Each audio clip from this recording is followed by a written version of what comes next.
Арыбаңыздар, урматтуу менин каналымда көрүүчүлөрүм, сиздерди каналдан көргөнгө абдан кубанычтамын. Сиздер менен Искендер Шашеев, саясаттануучу жана экономист. Өткөн түнү бою таң аткыча аябай мындай чоң буга чейин болуп көрбөгөндөй ракеталык жана дрондук атака болду Украинага. Анан мунусу эмне менен өзгөчөлөнөт? Көбүрөөк дрондордун сырткары ракеталар колдонулду, канаттуу ракеталар колдонулду десек болот. 729 ушул аба бутасы массалык чабуулдун арифметикасын көрөлү. Кичине менде суроо пайда болду да, Орусия мисалы үчүн канча жолу ушундай соккуларды жүргүзө алат, канча шаарды талкай алат. Орусияда жетиштүү азыр ошол ракеталардын саны жана башка ошол нерселердин каражаттардын саны, ошону көргүм келди. Анан албетте ошо ачык маалыматтык булактардан алып туруп видео сүрөттөмөсүндө баары келтирилген. Дисклеймер, бул албетте менин өзүмдүн жеке методикам, ошон үчүн өзүңөр да текшерип санап көрсөңөр жакшыраак болот.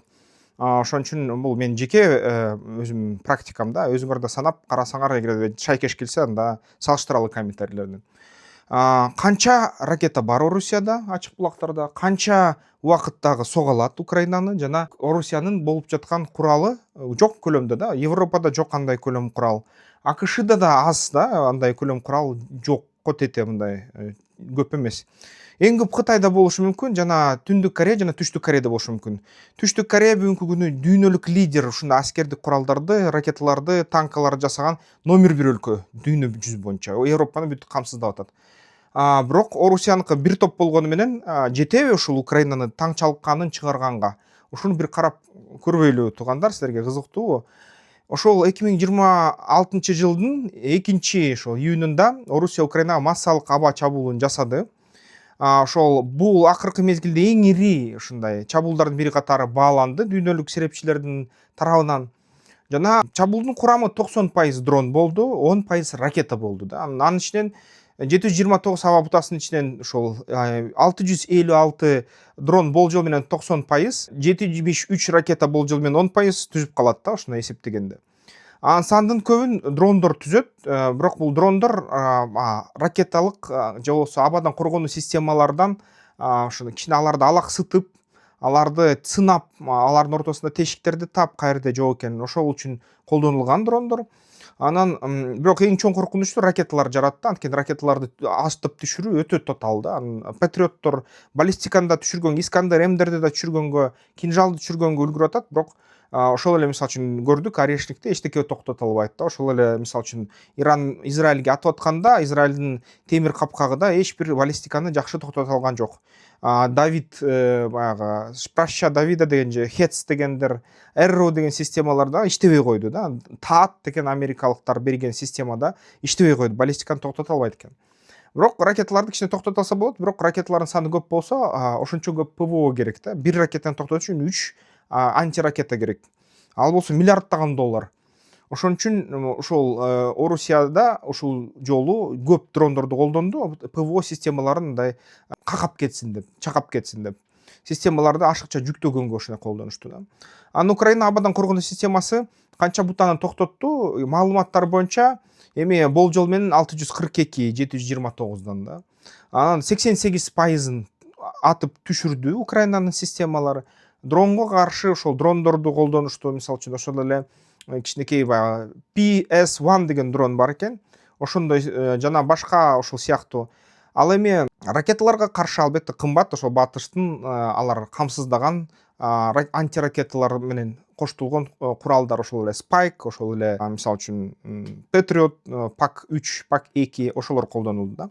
Ачык маалыматтар боюнча Украинанын аба коргонуучу күчтөрү, абадан коргонуу күчтөрү 602 дронду, 40 ракетаны атып түшүргөн. Бирок өтүп кеткен буталар олуттуу зыян келтире алды. 88%ды токтотуш мындай 100% эмес болсо жакшы эле мындай коргону деп айтууга деле кыйын экен. Анткени ракеталар кээ бир буталарга тийгенде албетте кыйроо жана психологиялык мындай басым күчөйт да. Ошо адамдык жана инфраструктуралык кесепети 100, андан да мындай ашты, бирок азыр саналып атат, жалпысынан 100 деп эсептелинди. жарандар ошол 18-22 жаран каза болгон, 160ка жакын жарадар болгон, жеңил жана оор жарадарлардын саны көп да. Ачык булактарда айтып атат, каза болгондор кеминде 18-ден 22ге чейин болду дейт. Жарадардан ошол биринчи 100 деп аткан, азыр 160 деп ошо такталып жатат да. Анан жабыркаган шаарлар Киев, Днепр, Харьков, Запорожье, Полтава болду. Анан бул деген турак жай, транспорт, ошол электр инфраструктурасы ошо бүт баарына Орусия атканга аракетте дайыма. Эң оор бөлүк ракета түрлөрү ошол 73 ракета 10% гана түзүүрө менен баары бир эң мындай кооптуу бөлүк ошол атаканын, чабуулдун бөлүгү десек болот.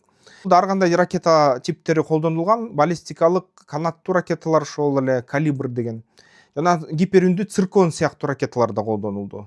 Ракеталар эң татаал жана аны токтотконго мындай шарттарды талап кылган мындай курал да, антиракеталар кымбат. Айрым ракеталарды атып түшүрүү кыйыныраак болуп калат, ошол эле цирконду мисалы үчүн. Ошондуктан ПВОго мындай чоң мындай басым болот ушундай атакада. Анан бир эле убакытта көп ракета менен атса, ПВО жетишпей калат да. Израилде да ошону көрдүк. Иранда да ошону көрдүк да. Мисалы үчүн Иранда атака кылышканда, чабуул кылышканда америкалык күчтөр.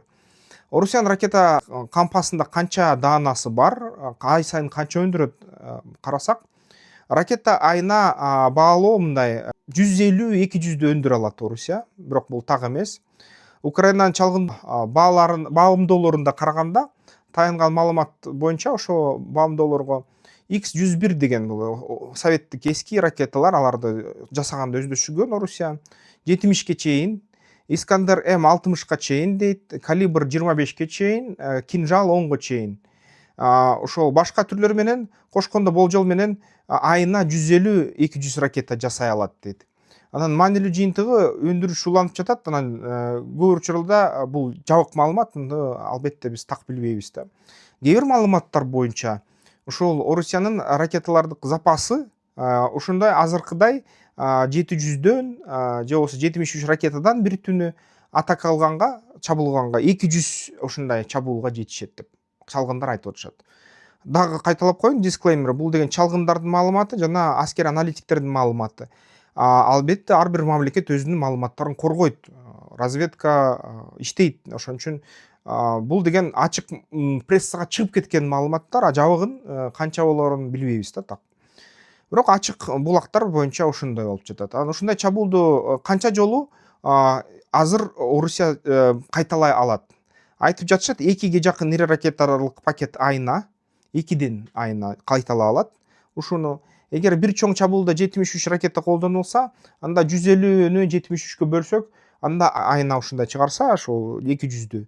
Анда 150 бул 2 жолу сокку болот бир айда. Анан 200 мисалы үчүн ракета башка түрлөрүн карасак, ошол 73кө бөлсөк, бул 2,7 болуп калат да. 150-200 деп баамдап атышат серепчилер.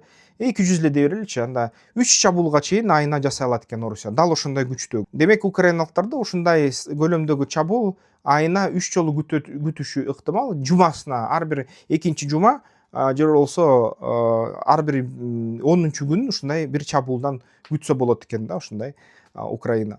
Жөнөкөй эсеп боюнча Орусия ири ракеталык чабуулдун мүмкүнчүлүгүн ушундай түзө алат да. Албетте бул деле так прогноз эмес, бул да эле маалымат ачык булактардан алынган, жабык булактардын мазмуну белгисиз да көпчүлүк серепчилер үчүн. Анан дрондор эмнеге үчүн негизги куралга айланып жатат? Ушул Орусия менен Украинанын ортосунда дрондор бир чабуулда Орусия бүгүнкү күнү 500дөн 700дөн колдонот. Алабуга политехтен чыгат. Алабуга политех деп аябай реклама кетет. Иштегиле, келгиле, окугула, иштегиле деп жаш балдарды чакырышат. Анан ошол Татарстанда дагы бир нече ошо аймактарда ушундай дрондор фабрикалар жайгашкан. 3000ден жасай алат керек болсо айына. Анан арзан, албетте коргонуу системаны такыр мокотуп салат, же болбосо какатып, чакатып салат, ушундай бир атканда чоң ракеталар үчүн жол ачат, ПВОну мындай туруп. Анан психологиялык басым да жасайт. Ушул майда дрондор тийсе, кээ бир учурда эч ким деле өлбөй калат. Үйлөр урайт, инфраструктура сынат, бирок эл чарчайт да, ушуну каныкей коркуп, мындай корккондон чарчап калат. Анан энергетикага үзгүлтүксүз жалпы инфраструктурага мындай зыянды келтире берет. Анан негизги бирок иши ошол эле ПВОну алаксытуу. Анан эгерде Орусия ушинтип күнүгө чаба берсе, ушундай ракеталык атакалар жасай берсе, Украинаны канча күндө жешип туруп мындай жок кылып салат деп эсептесек, Украинанын жалпы аянты шаардык курулуш аймагынын аянты. Бул деген так түшүнүш керек, жалпы Украинанын аянты эмес, инфраструктуранын аянты да, чарчы километр менен. Бул деген 16.271 чарчы километр. Бул өлкөнүн жалпы аймагынын 2,7% түзөт. Анан албетте бул жерге ири шаарлар кирет, жанакы шаар менен чектеш шаар четтери кирет, айылдар кирет, ошол шаарчалар кирет, жана ошол айыл аймактары кирип калышы ыктымал да. Орусиянын шаарларын аянт катары толук жок кыла алабы деген суроого жооп алсак, математика менен санап көрсөк, 1,2% ошол бүгүнкү күнү 200 километр квадратка чейин 210 деп айтып жатышат. Орусия талкалаптыр Украинанын аймагында. 210 квадрат километр бул деген ушу Бишкектин 4-үндөй да, Бишкектин 5-индей деп эсептесем болот божомол менен. 5 Бишкекти талкалаптыр, ошол 4 жылдын ичинде Орусия Украинанын аймагында. Бирок бул Украинанын шаарларынын 1,2% экен. Элестеткиле, 4 жылда 1,2% инфраструктураны талкалаптыр Орусия. Ошого эле мындай күч жетиптир да. Анан бир чоң чабуул 1 же 5 километр квадрат жабыркатат да. Анан 20 чоң чабуул, мисалы үчүн 20-100 километр ушундай чачыны талкалайт. 40 чабуул ошо 200 километрге чейин мындай талкалап чаңды сапырат да, ошо жер инфраструктура, шаар инфраструктурасы. 200 километр квадрат болсо бул 16.271 километр чачынын 1,2% болгондуктан, ошол жыйынтыкты чыгарсак, Украинаны талкалаш үчүн Орусияга элестеткиле эми, эгерде 1% талкаласа 4 жылда, анда ошол 100% талкалаш үчүн ошол 400 жыл керек да, мисалы үчүн 400 жыл Орусия тынбай ушундай ракеталар менен атып туруш керек. 400 жыл согуш уланабы? Жок, мен ойлойм, уланбайт деп. Демек, бул көбүнчө мындай психологиялык басымды жасатуучу ушундай кандайдыр бир нерсе деп айтсак болот да. Психологиялык курал. Мындай айтканда, бул деген толугу менен Украинаны жок кылууга мүмкүнчүлүк түзбөйт. Ошондой туугандар. Комментарийлерге жазгыла, эмне деп ойлойсуздар ушу абал боюнча, кандай көрүп атасыздар бул согуштун жүрүшүн, турушун? Буданов айтып атыптыр, биз деген согушту ноябрь айында ошо 2026 жылы токтотобуз дейт. Буданов ушинтип азыр алдын алууну айтып атат. Ал эми бүт баягы Орусиянын аскер блогерлери, воен блогерлер деп коебу, алар айта баштады, фронт туруп калды дейт. Фронттон тим эле жыш дейт, ошо Украинанын майда FPV дрондору жыш дейт. Жыл албай атабыз дейт да. Согуш чын эле бүткөнү жатабы? Чын эле ошол белгилерди көрүп атасыңарбы? Же тескерисинче Орусия акырындап өндүрүштү орунга салып, Украинаны жанчыйбы 400 жыл болсо дагы. Ушу боюнча пикириңиздерди комментарийлерге бөлүшкүлө. Сиздер менен Искендер Шашеев болду, саясаттануучу жана экономист. Биз бизнес план жазабыз, мыкты техникалык экономикалык негиздемелерди жазабыз. Бизге сүрөттөмөдөгү WhatsApp номерге кайрылсаңыздар, аяктан биз менен байланышып, ошо сүйлөшөбүз. Ишкер болсоңуздар, же баштап жаткан, же тажрыйбалуу ишкер болсоңуздар, андан ары өсөйүн, бир кредит алам, инвестиция алам, же болбосо жер алам десеңиздер, ага техникалык экономикалык негиздеме керек, бизнес план керек десеңиздер, бизге кайрылсаңар эң туура жерге барган болосуздар. Биз майын чыгарып туруп жасап беребиз да. 20 жылдык тажрыйбабыз бар ушул жаатта. Андай эмесе, эмки видеолордон көрүшкөнчө.